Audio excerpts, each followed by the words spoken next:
Tapos makikita mo may namamangka doon. Ayun. Doon. At least kumalma na dagat ang mga butil. Kasi halos ginto po ang presyo ng dito, ng isda. Kaya po ako nanili ngayon. Kasi madalang po yung mais na ngayon. Kaya tis-tis mo tayo sa, sabi nila, pang ulam na baturo ito eh. Ayan, marami-rami na. Pwede ng pangkain po yan. Ayan. Medyo nakakangalay din sa likod. Kaya okay lang. At least makakalasa tayo. Tanglad lang po at saka asin.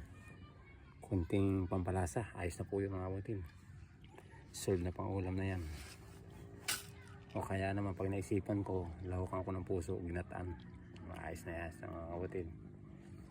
Ang ganito lang po ang buhay namin sa probinsya. Ayan.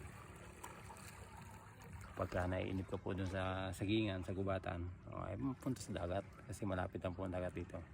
Kaya butil, relax lang. Let's go mga butil. Thank you for watching.